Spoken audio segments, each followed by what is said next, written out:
नमस्कार साथियों, भारत से जुड़ी इंटरनेशनल खबरों की इस सीरीज में आपका एक बार फिर से स्वागत है।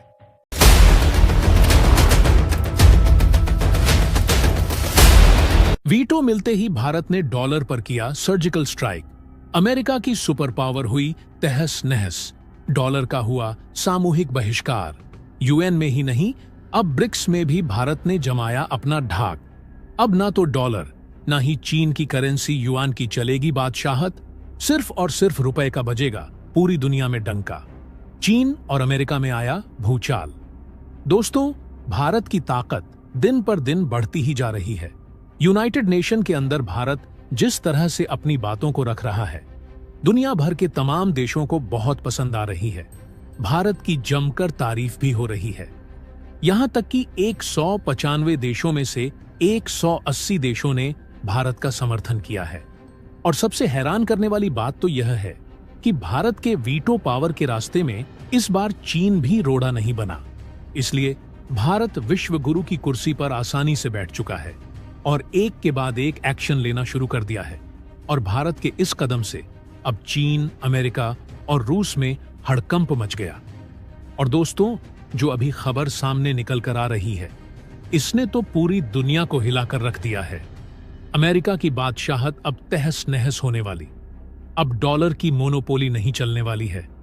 इतिहास में पहली बार अमेरिका को इतना बड़ा झटका मिलने जा रहा है, जिसके बारे में अमेरिका ने कभी सोचा भी नहीं था। दोस्तों, अब यूनाइटेड नेशन को छोड़ो, ब्रिक्स की पूरी दुनिया में बड़े जोरों शोरों से चर्चा हो रही है। आज भारत में कई लोग खुशियां मना रहे हैं, सेलिब्रेट कर रहे हैं, क्योंकि अब से कुछ ही दिनों के बाद ब्रिक्स की समिट होने जा रही है रूस के शहर कजान में। और इस समिट से पहले ही यह तय हो गया है कि इसमें एक बहुत बड़ा प्रस्ताव लाया जाने वाला है और इस प्रस्ताव के तहत डॉलर की जो मोनोपोली है उसे खत्म कर दिया जाएगा और उसकी सत्ता पर एक नया शहंशाह बैठाया जाएगा। लेकिन यह ब्रिक्स करेंसी नहीं है जो अब तक आप सुन रहे थे कि जितने भी ब्रिक्स के मेंबर्स हैं वो मिलकर एक अलग मुद्रा, एक अलग करेंसी बनाएंगे जो कि डॉलर की जगह लेगी। तो अगर आपको ऐसी ही आस थी तो ऐसा समझकर चलिए कि आपने सांप पर भरोसा किया और सांप पर भरोसा करने का क्या अंजाम होता है, वह तुरंत आपको काट सकता है बिना किसी डर के। ठीक वैसा ही चीन ने किया। पिछले 1.5 साल से दुनिया भर में हवा बना के रखी हुई थी कि ब्रिक्स करेंसी आएगी, जिसमें भारत होगा, रूस होगा, अफ्रीका होगा, चीन होगा। सब देश मिलकर एक करेंसी बनाएंगे, उससे व्यापार करेंगे, फिर डॉलर को हटा देंगे। खैर, चीन का यह प्लान अब भी मौजूद है, लेकिन एक चीज बदल गई है। ब्रिक्स करेंसी वहां से हट गई है और चीन की मुद्रा युआन उसकी जगह ले चुकी है।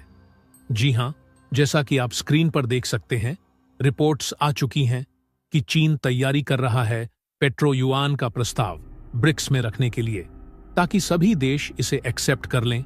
और जैसे ही एक्सेप्ट होगा, रूस हो, दक्षिण अफ्रीका हो, ब्राजील हो, भारत हो, चीन हो या जितने भी बाकी ब्रिक्स के मेंबर्स हैं, ये सभी के सभी अमेरिकी डॉलर की जगह चीन की करेंसी युआन में खरीदेंगे कच्चा तेल तमाम अरब देशों से।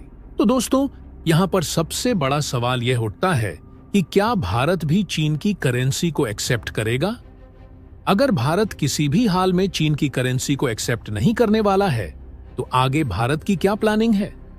क्या भारत ब्रिक्स का सबसे बड़ा मेंबर होने के नाते चीन की करेंसी युआन पर प्रतिबंध लगाकर रुपए को ग्लोबल करेंसी घोषित करने वाला है? तो दोस्तों, पूरी खबर क्या है, जानेंगे इस वीडियो में। साथ ही साथ चीन को लेकर एक और खबर आ रही है। भारत ने चीन का भूत उतारा है, तिब्बत में सारा खेल ही जीत लिया है। तो दोस्तों, दोनों खबर बेहद इंपॉर्टेंट है, सभी को जान लेना बेहद जरूरी है। लेकिन उससे पहले भारत के इस कामयाबी के लिए इस वीडियो पर एक लाइक तो बनता है। फटाफट वीडियो को लाइक कर दीजिए।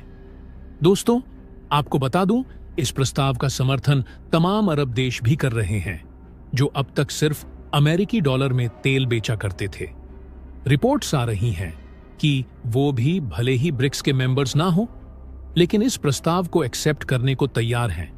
और मैं देखकर बहुत ज्यादा हैरान हूं कि भारत में ज्यादातर लोग इसे देखकर खुशियां मना रहे हैं, हंस रहे हैं कि अमेरिकी डॉलर की सत्ता चली गई, लेकिन वह यह नहीं समझ रहे कि हमें एक गड्ढे से उठाकर दूसरे गड्ढे पर बिठाया जा रहा है, यानी कि अमेरिकी डॉलर से तो छुटकारा दिला दिया गया, लेकिन अब युआन की जेल में हमें बंद करने की तैयारी है। चीन की करेंसी डॉलर की जगह लेने को पूरी तरीके से तैयार है, और चीन का जो प्लान था ना, पिछले 1-1.5 साल में दुनिया को बेवकूफ बनाने का, कि जो ब्रिक्स करेंसी आएगी वो पूरी तरीके से सक्सेसफुल होता दिख रहा है। लेकिन इसमें सिर्फ एक देश इसे रोक सकता है। वो ना अमेरिका है, ना यूरोपियन देश है, वो है भारत खुद। भारत ब्रिक्स का ना सिर्फ एक फाउंडिंग मेंबर है, बल्कि एक ताकतवर वहां पर आवाज भी है, और भारत की अब भी ठीक ठाक चलती है ब्रिक्स में। इसीलिए रिपोर्ट्स आ रही हैं कि भारत कोशिश करेगा कि पहले तो ये प्रस्ताव ब्रिक्स में आए ही नहीं, और अगर आए तो पास ना होने पाए।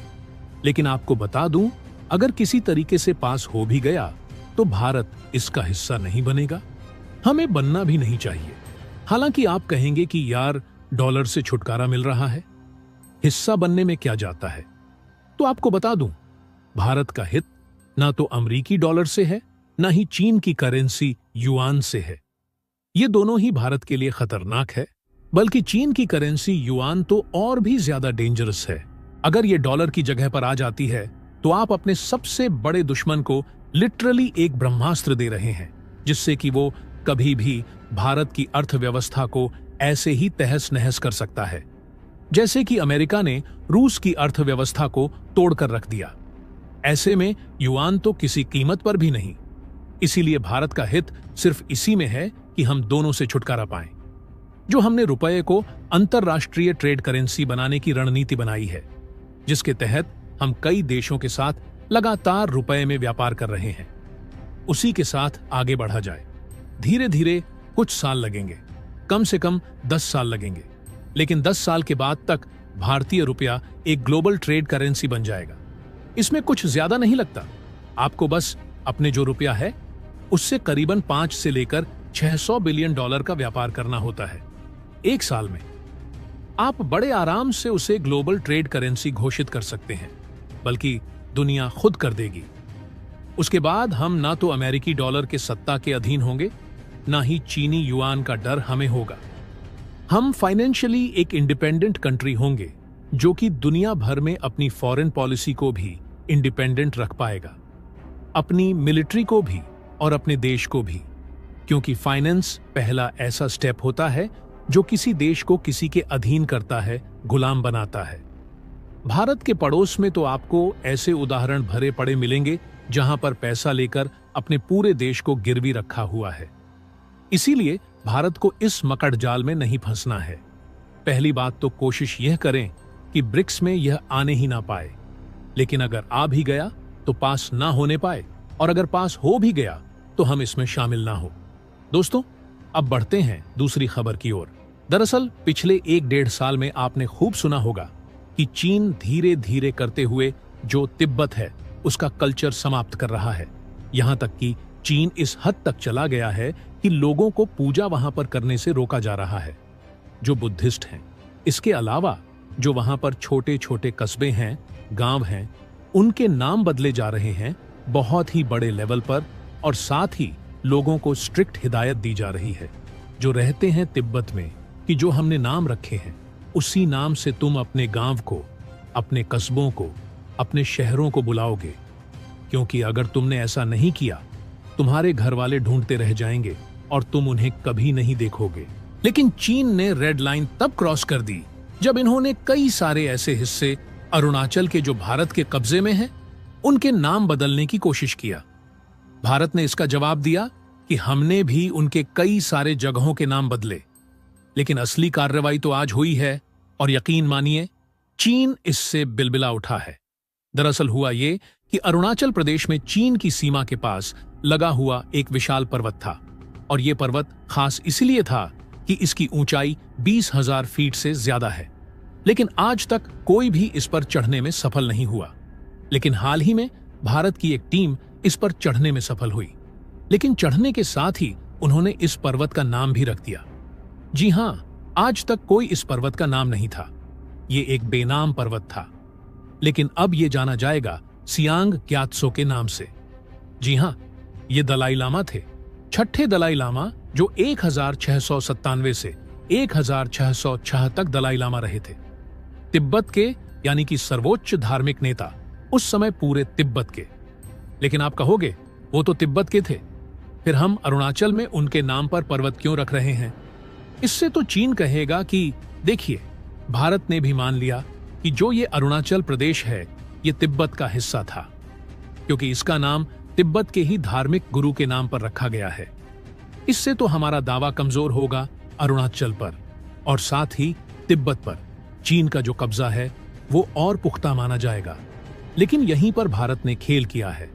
दरअसल भारत के पास 14 दलाई लामा के नाम के ऑप्शन थे, किसी के भी नाम पर रख देता भारत, लेकिन भारत ने छठे को ही क्यों चुना? तो दोस्तों, यहीं पर भारत ने बड़ा खेल किया है। जब आप सुनेंगे तो आप भारत पर गर्व करेंगे। आपको पूरी तरह से यकीन हो जाएगा कि भारत इतनी बड़ी गलती तो कर ही नहीं सकता। बता दें कि छठे के नाम पर भारत ने इसीलिए रखा क्योंकि ये दलाई लामा थे तो तिब्बत के, लेकिन असल में इनका जन्म भारत के अरुणाचल प्रदेश के ही तवांग में हुआ था, यानी कि ये भारतीय थे। फिर बाद में ये तिब्बत चले गए और वहां के सर्वोच्च धार्मिक नेता यानी कि दलाई लामा बन गए। इसीलिए भारत ने ये नामकरण करके न सिर्फ अरुणाचल पर अपना दावा पुख्ता कर लिया है, बल्कि तिब्बत के भी एक बड़े हिस्से पर अपना दावा ठोक दिया है कि देखिए, भारत से ही जाते थे लोग, दलाई लामा बने पूरे तिब्बत में। इससे आप समझिए कि भारत ने कितनी लंबी चाल खेली है। यही कारण है कि चीन की तमाम सोशल मीडिया हो, तमाम वहां पर सरकारी न्यूज हो, सब भारत को गालियां दे रहे हैं, क्योंकि उन्हें पता है कि भारत ने अपने चक्रव्यूह में चीन को बुरी तरीके से फांस लिया है। लेकिन चीनी कम्युनिस्टों की सबसे बड़ी मुसीबत तो यह है कि पश्चिमी मीडिया, जो कि भारत का साथ किसी मुद्दे पर नहीं देती, उल्टा भारत को बदनाम करती है।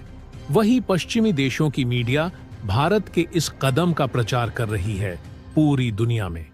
और आप जानते ही हैं कि पश्चिमी देशों की मीडिया का इन्फ्लुएंस दुनिया भर में किस लेवल का है। वो कोने कोने तक खुद इस बात को पहुंचा रहे हैं कि कैसे भारत ने अरुणाचल प्रदेश के एक पार्क का नाम दलाई लामा के नाम पर रखा है, जबकि पश्चिमी देशों की मीडिया यह करके भारत पर कोई एहसान नहीं कर रही है। दरअसल यह अमेरिकी सरकार द्वारा केंद्रित है, क्योंकि उन्हें पता है कि अरुणाचल प्रदेश पर भारत का दावा होना और भारत के कब्जे में रहना बहुत जरूरी है, वरना चीन बहुत ज्यादा हावी हो जाएगा। इसलिए वो इस पूरी खबर का प्रचार कर रहे हैं ताकि दुनिया को पता चले कि अरुणाचल भारत का हिस्सा है सदियों से, ना कि चीन का। और जो तिब्बत है उस पर अमेरिकी सरकार कितनी एग्रेसिव है। आप जानते ही हैं कि हाल ही में उनका हाई लेवल डेलीगेशन आकर भारत के अंदर ही दलाई लामा से मिल भी चुका है, और उस समय चीन का क्या आउटरीच था वो भी आपने देखा। लेकिन फिलहाल के लिए भारत ने शानदार रणनीति चली है। दुश्मन पर हमला वहां किया है जहां उसे सबसे ज्यादा दुख पहुंचता। तो दोस्तों, आप सबको पता चल गया कि भारत कितनी चालाकी से खेल खेल रहा है और चीन को किस तरह काउंटर कर रहा है। आपको इस खबर से पता चल ही गया होगा। तो दोस्तों, इसके बारे में आपका क्या कहना है, कमेंट बॉक्स में जरूर बताइएगा। तो दोस्तों, जय हिंद, जय भारत।